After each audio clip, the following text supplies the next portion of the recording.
verso 7. Quantos acharam? Digam amém. Amém.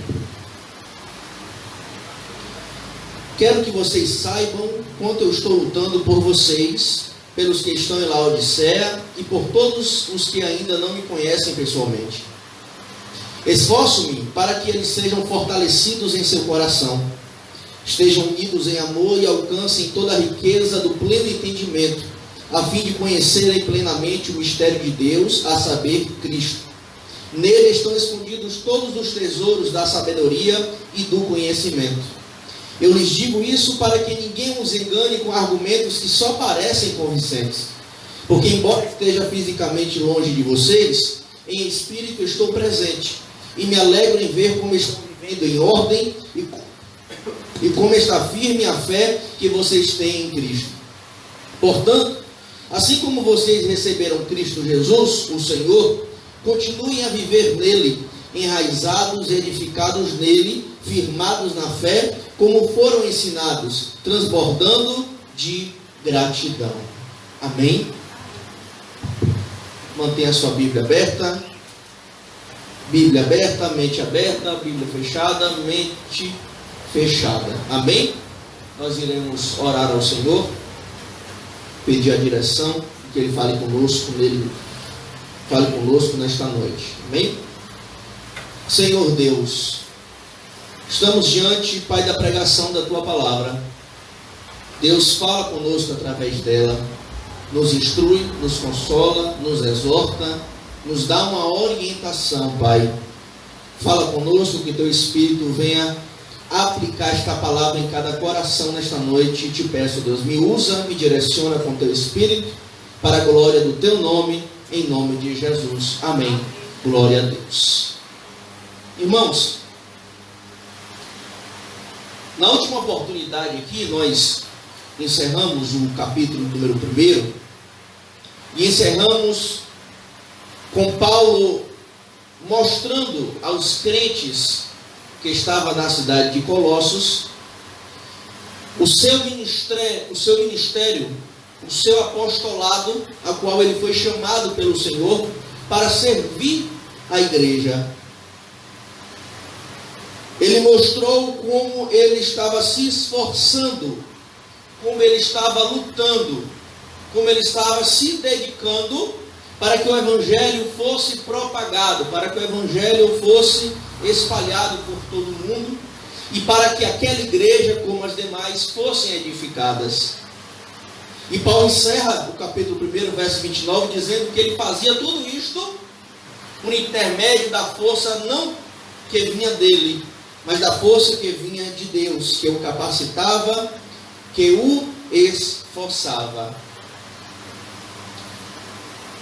No capítulo de número 2, irmãos, mais precisamente do verso 1 ao verso 7, que nós trataremos nesta noite, Paulo, ele abre uma sessão aqui para fazer algo especial. Perceba que no capítulo 1, ele enfatizou algumas doutrinas fundamentais, a saber, a doutrina sobre Cristo, que na teologia a gente chama de cristologia, ou seja, a doutrina sobre Cristo. Paulo enfatiza esta doutrina sobre Cristo, que Ele é Senhor, que Ele é o Criador de todas as coisas, que Ele é o cabeça da igreja, que Ele é Deus. Por que ele enfatiza? Porque alguns grupos, algumas pessoas na igreja de Colossos estavam disseminando algumas heresias e diminuindo a Cristo. Então ele traz um conteúdo teológico bem maciço, com bastante conteúdo, para poder preparar os cristãos, para poder enfatizar aqueles cristãos na doutrina sobre Cristo. Então no capítulo 2 ele abre uma sessão para trazer uma palavra pastoral. Paulo aqui no capítulo 2, do verso 1 ao verso 7, Paulo é mais pastoral. Ele traz algumas palavras de consolo e orientação prática àquela igreja. Depois que ele faz isso, ele volta novamente ao conteúdo teológico. Perceba que Paulo ele traz uma teologia forte, ele abre uma sessão com uma palavra pastoral, uma palavra mais prática para a vida prática, uma orientação prática. Depois ele volta ao conteúdo teológico, que é o que a gente vai ver aí a partir das próximas mensagens. Do verso 1 ao verso 3, do capítulo 2, Paulo ele explicita sobre o seu trabalho. E ele inicia dizendo, verso 1, quero que vocês saibam quanto eu estou lutando por vocês, pelos que estão em Laodiceia e por todos que ainda não me conhecem pessoalmente.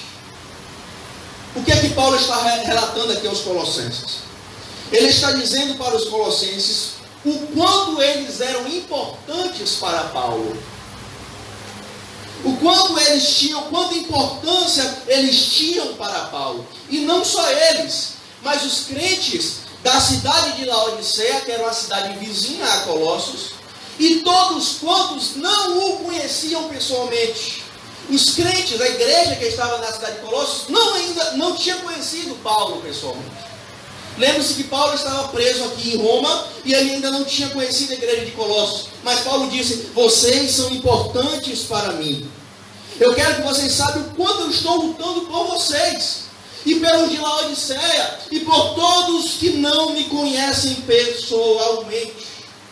A palavra que está na nossa tradução, o meu está, estou lutando, e outra, estou em um grande combate.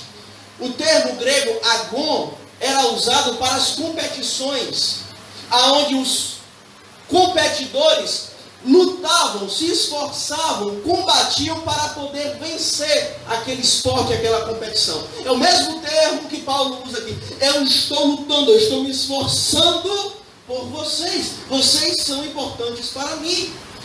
E assim como os crentes das cidades vizinhas que ainda não me conhecem.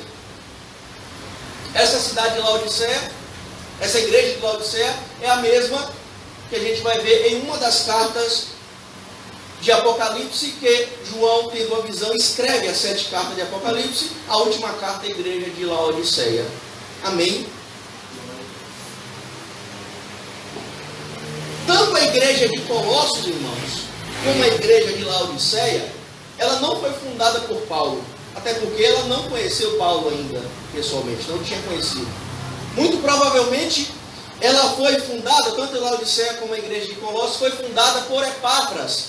Aquele mesmo Epáfras que a gente viu no capítulo 1, que Paulo elogia-o, porque Epáfras estava em Roma, lá na prisão, fazendo companhia a Paulo, e foi esse Epáfras que levou as informações da igreja de Colossos, do que estava acontecendo lá, para Paulo. Então, o fundador da igreja de Colossos, da igreja de Laodiceia, provavelmente foi esse chamado Epáfras. A carta, irmãos, que Paulo está endereçando aos crentes em Colossos, também deveria ser lida na igreja de Laodiceia. É o que a gente chama de carta circular.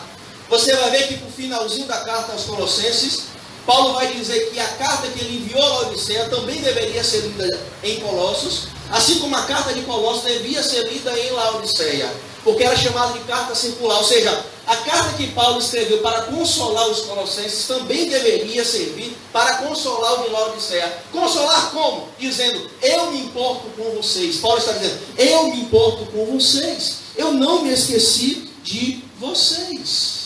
Não é porque eu não os conheço pessoalmente que eu não me importo com vocês. Tanto é que eu estou escrevendo para vocês.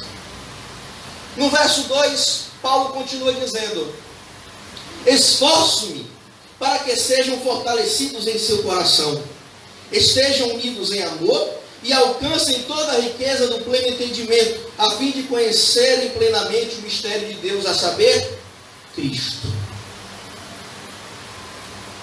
Paulo está dizendo que ele estava se esforçando para 3 coisas. Primeiro, para que os crentes fossem consolados e encorajados. Esforço-me para que sejam fortalecidos em seu coração. O que é isso? Eu estou me esforçando para que vocês sejam encorajados, para que vocês sejam consolados, para que vocês sejam animados.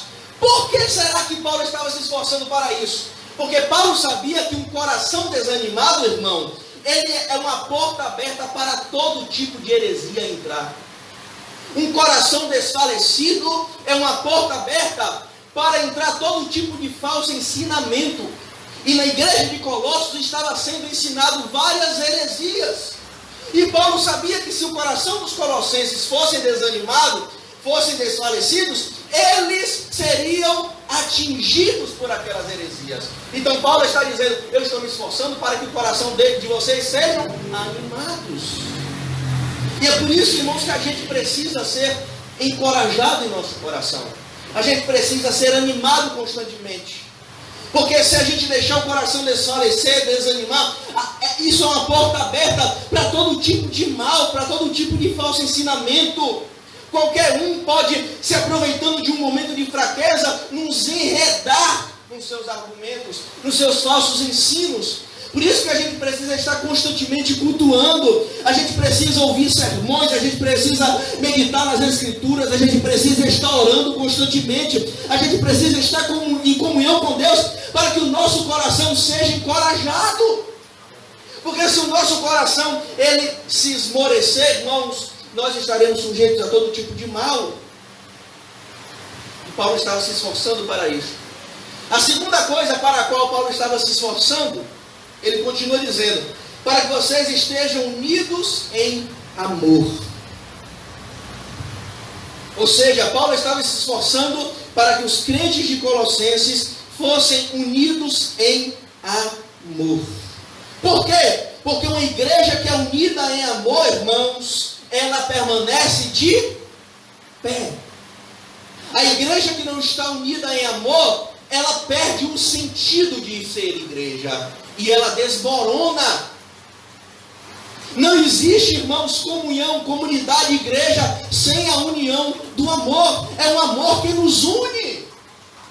Portanto, não há sentido uma igreja onde os irmãos se odeiam, onde os irmãos têm mágoa uns com os outros, onde os irmãos não se perdoam, onde os irmãos não querem ter comunhão um com o outro, onde os irmãos ficam chateados, ficam bravos e não querem mais conversar com o outro. Não tem sentido. Isso não é ser igreja, irmãos. É o amor que nos une. E o amor, irmãos, prevalece em meus defeitos. Eu tenho meus defeitos, mas o seu amor por mim é maior do que os meus defeitos. O amor que eu tenho por vocês tem que ser maior daquilo que eu discordo de você, daquilo que você me feriu, daquilo que você falou, do que eu não gostei. O amor, meu irmão, tem que prevalecer, porque a igreja só tem sentido se houver um vínculo, a união do amor. E é isso que faz a igreja permanecer de pé. Paulo estava dizendo: eu estou me esforçando para que vocês permaneçam unidos em amor, porque sem amor vocês vão desmoronar. Sem amor a gente acaba, a obra acaba, a igreja acaba, irmãos. Não há como prevalecer e continuar sem a união do amor, sem o vínculo do amor. O amor é o maior dom, mesmo Paulo disse aos Coríntios. Que adianta a gente ter profecia, ter revelação, ter visão, ter o dom de línguas, interpretação, tem inúmeros dons, tem um conhecimento profundo, tem uma vida de oração. Se a gente não ama o nosso irmão, não adianta nada. Qualquer dom que você acha que tenha, que é bom, que está na sua vida, não vale nada se você não tiver amor. Não sou eu que estou dizendo, é Paulo, 1 Coríntios capítulo 13. Ainda que eu tivesse profecia, falasse a língua dos anjos, se eu não tivesse amor, de nada valeria. O amor é o dom mais importante e maior. Amém? A terceira coisa pela qual Paulo estava se esforçando, ele continua dizendo: e alcancem, final do verso 2, e alcancem toda a riqueza do pleno entendimento, a fim de conhecerem plenamente o mistério de Deus, a saber, Cristo. A terceira coisa o terceiro objetivo pelo qual Paulo estava se esforçando é para que os crentes crescessem no conhecimento sobre Deus. Irmãos, a nossa caminhada cristã deve ser sempre progredindo no conhecimento sobre Deus, no conhecimento do mistério de Deus, que é Cristo. Nós, quando nos convertemos, somos como um bebê, uma criança. Tudo é novo. A gente fica meio perdido, porque é um mundo que a gente não vivia, tudo é novo. Só que a gente tem que progredir no conhecimento sobre Deus, irmãos. Paulo estava se esforçando para que aqueles crentes crescessem. O que tem de crentes, irmãos, que tem 30 anos de igreja e não cresceram nada em conhecimento sobre Deus, no mistério de Deus, no conhecimento sobre Cristo, permanecem na mesma. Mas a nossa caminhada deve ser sempre progredindo, sempre crescendo no conhecimento sobre Deus. Lembra que Oséias falou? Conheçamos e prossigamos em conhecer ao Senhor. Nunca vai chegar um momento da sua vida que você vai dizer, já conheço tudo sobre Cristo. Nunca! Sempre vai ser um processo constante. Portanto, nós devemos continuar.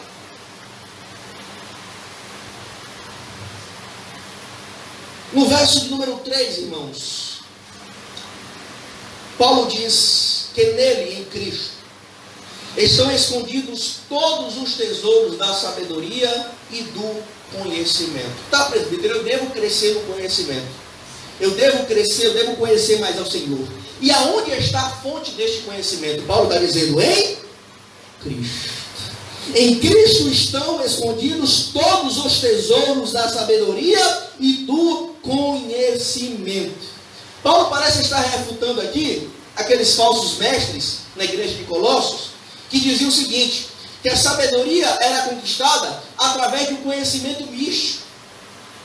Quando os colossenses passassem para o grupo deles, eles atingiriam uma elevação de conhecimento místico, que aí eles chegariam ao pleno conhecimento. Paulo está dizendo, não é através de um conhecimento místico que vocês conhecerão a Deus, mas é através de Cristo. Ele é a fonte. Os tesouros da sabedoria e do conhecimento estão em Cristo, estão ocultos em Cristo, estão escondidos em Cristo, irmãos.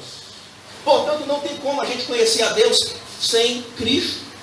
Fora de Cristo não há como conhecer a Deus. Dá para ter uma ideia de Deus através da criação, mas não há como ter um conhecimento profundo de Deus fora de Cristo, irmãos.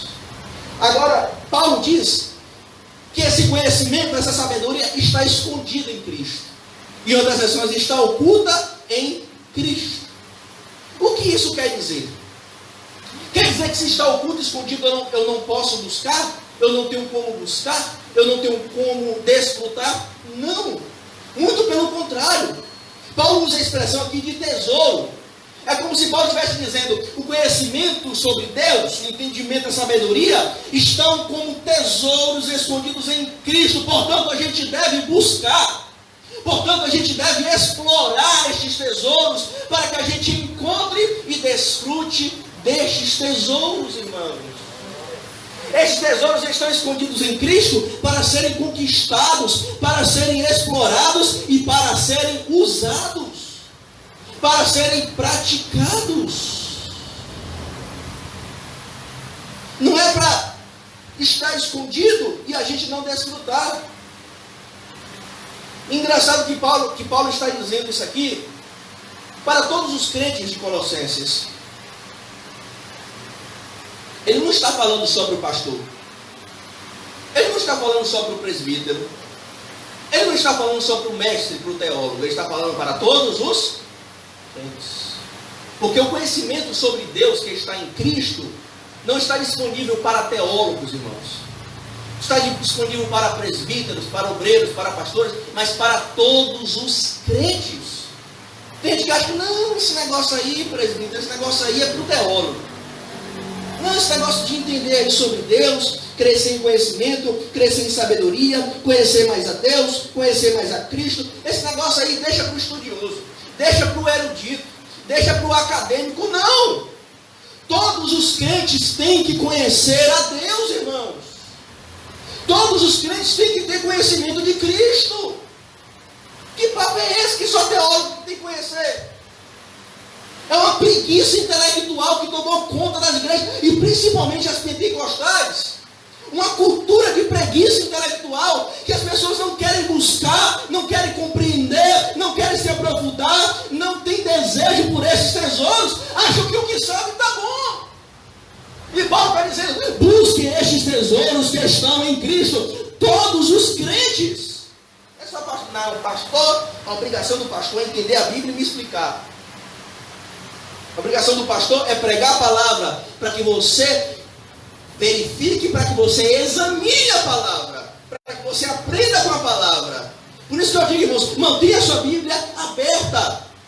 Não é para você vincular a tua fé em mim, naquilo que eu falo, naquilo que eu prego. Se você manter a tua Bíblia fechada, você vai ficar alienado a mim, aquilo que eu falo. Mas não é esse ensinamento bíblico. É para você ficar preso à palavra, não a mim, não ao pregador, não ao pastor. Cresça no conhecimento sobre Deus. E este tesouro, esta sabedoria está escondida em Cristo. Portanto, explore. Portanto, busque. Agora, irmãos, tem algo interessante isso aqui. E algo parece um pouco estranho. Como é que Paulo poderia se esforçar para isto? Para que eles crescessem em amor, para que o coração deles fosse encorajados, para que eles crescessem em conhecimento. Como é que Paulo podia se esforçar para isso? Se Paulo estava preso em Roma, se Paulo não estava pessoalmente na igreja, como é que Paulo diz, eu estou me esforçando? Como, Paulo? Você está preso, você está perto de ser morto. Como é que você se esforça? Paulo estava se esforçando de duas maneiras.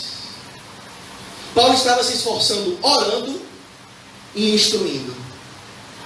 Você vai ler aí no capítulo 1, acompanhe comigo, verso 3. Sempre agradecemos a Deus, o Pai de nosso Senhor Jesus Cristo, quando oramos por vocês. Verso 9 do capítulo 1. Por essa razão, desde o dia que ouvimos, não deixamos de orar por vocês e de pedir que sejam cheios do pleno conhecimento da vontade de Deus, com toda a sabedoria e entendimento espiritual. Fora a oração que Paulo constantemente orava por aquela igreja, Paulo também instruía. A carta é para instruir. Então o esforço, irmãos, não é só quando a gente está pessoalmente. Nós nos esforçamos também quando oramos e quando instruímos. Precisamos nos dedicar, irmãos, para o crescimento da igreja de Cristo. Precisamos nos esforçar naquilo que está ao nosso alcance. Talvez, meu irmão, você não tem como ensinar, ore. Talvez, meu irmão, você não tem como estar sempre, constantemente, pessoalmente, mas ajude em oração, ajude contribuindo financeiramente, ajude de alguma forma para o crescimento da igreja de Deus. Paulo disse, eu não estou pessoalmente, mas eu estou me esforçando por vocês. Eu estou orando e eu estou escrevendo cartas para esforçar, para ajudar, para instruir vocês.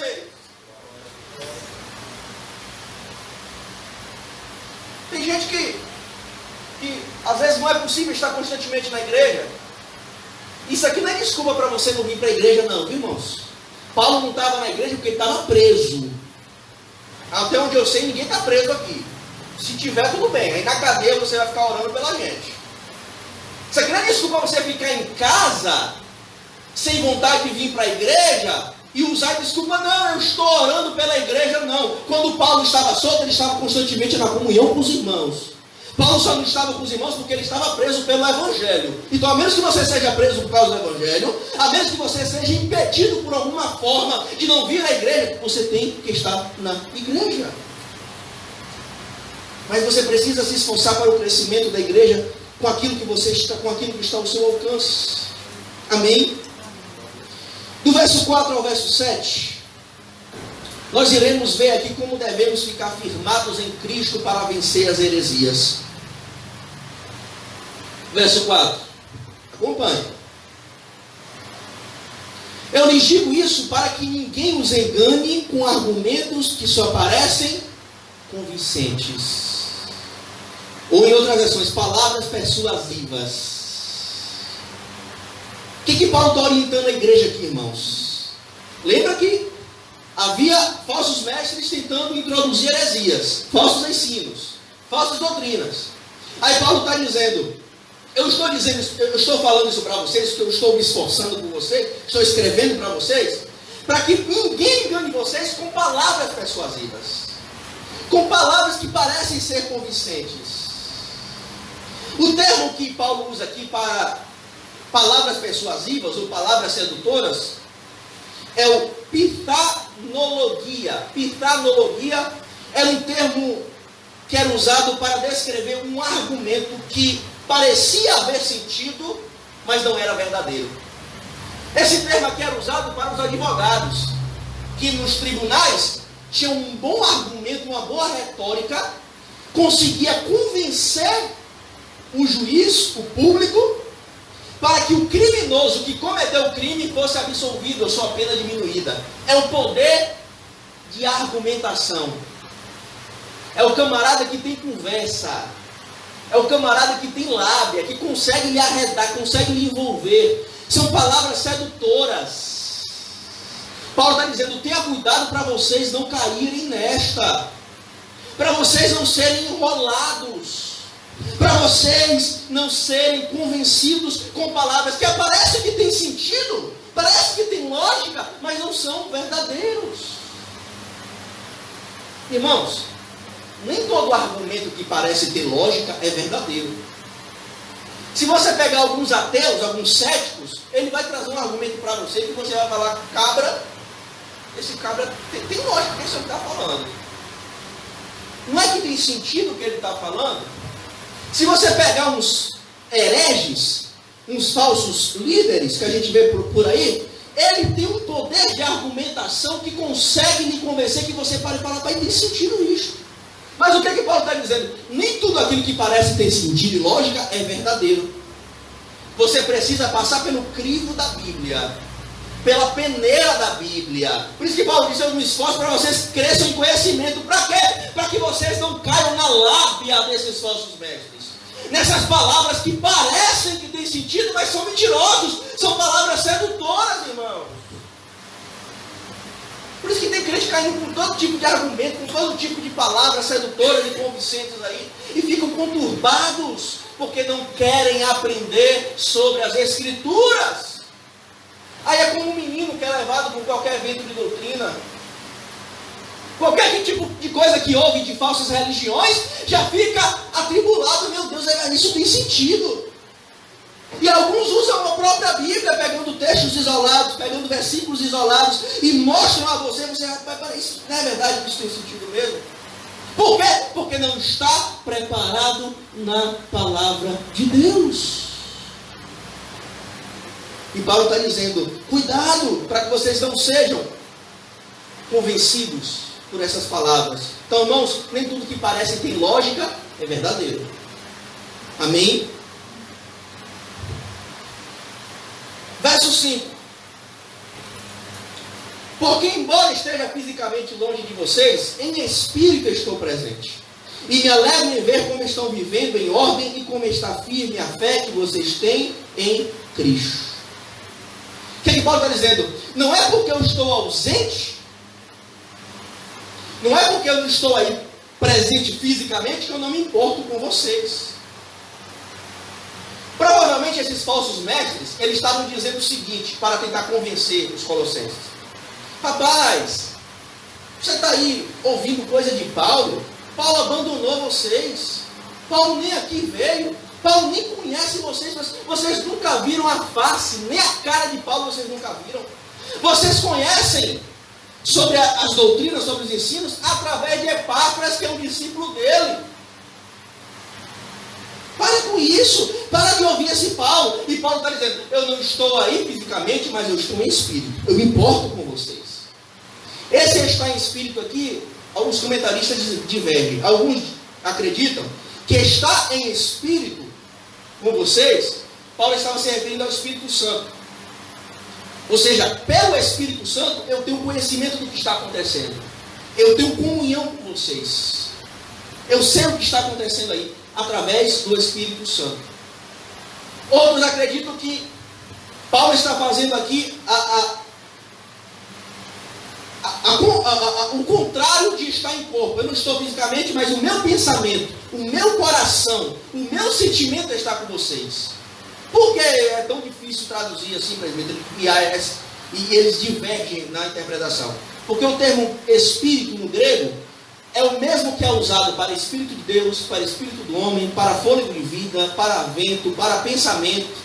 Então, tudo isso aí pode ser traduzido com o termo pneuma no grego. Então, eu sou mais da segunda interpretação, porque Paulo parece estar fazendo aqui uma dicotomia, um dualismo entre corpo, estar em corpo e estar em espírito, em sentimento, em pensamento. Paulo está dizendo, é verdade que eu não estou pessoalmente, é verdade que fisicamente eu não estou aí, mas o meu pensamento, o meu coração, o meu sentimento está com vocês. Portanto, não caiam na lábia desses falsos mestres.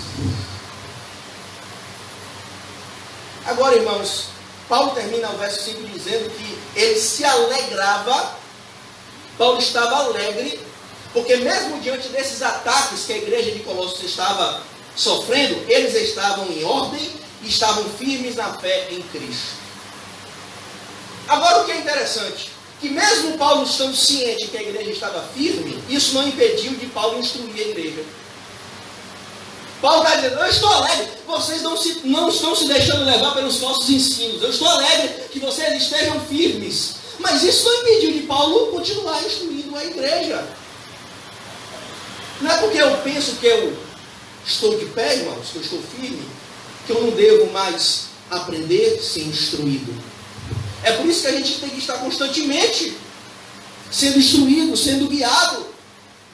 Paulo disse, aquele que pensa em estar de pé, cuide para que não caia. A gente, irmãos, ouve essa palavra aqui hoje, a gente sai daqui fortalecido, revigorado, a palavra do Senhor nos renova. Mas não ache que isso aqui, meu irmão, é para você, é um gás para você ficar para toda a vida. Você precisa ouvir novamente. Você precisa meditar novamente. Porque a nossa tendência como ser humano é esquecer. É a força que a gente tem hoje, amanhã ser esvaída. Por isso que a gente tem que estar constantemente sendo orientado. Amém? A gente precisa estar constantemente orientado. Verso 6. Portanto, assim como vocês receberam Cristo Jesus, o Senhor, continuem a viver nele. Paulo está ensinando a igreja, irmãos, a permanecer em Cristo com a mesma disposição e a mesma confiança de quando eles receberam a Cristo. Olha o que ele diz. Assim, da mesma forma que vocês receberam a Cristo, continue a viver nele. Em outras versões, continue a andar nele. Com a mesma disposição que vocês creram que Cristo é o Salvador, que vocês receberam o Senhor como Salvador, continue a viver nele. Irmãos, a verdadeira fé em Cristo não é uma fé estática. Não é uma fé estagnada. Não é uma aceitação intelectual. Não, Deus existe. Não, Cristo é o Senhor. E isso não muda nada em minha vida. Isso não é fé. Isso é aceitação intelectual. Isso não é a fé salvífica. Essa fé não salva você. Até porque esse tipo de fé até os demônios têm. Não sou eu que digo, é Tiago. Que eles creem e ainda tremem. Então a fé que salva não é a fé, irmãos, estática. Eu creio e não muda nada em minha vida. Paulo disse, vocês receberam, vocês creram em Cristo, agora andem nele. Agora vivam nele.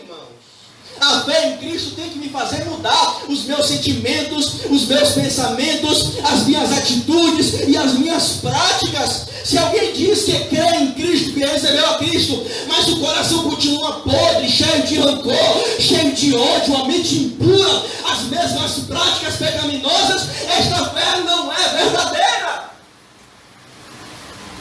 Porque a fé verdadeira não é estática. Pronto, crie, acabou. Eu continuo a mesma coisa.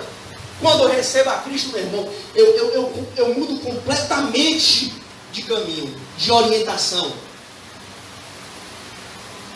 Então eu preciso, assim como eu recebi Ele como Salvador, eu preciso viver nele. Eu preciso segui-lo para ser transformado. Verso 7.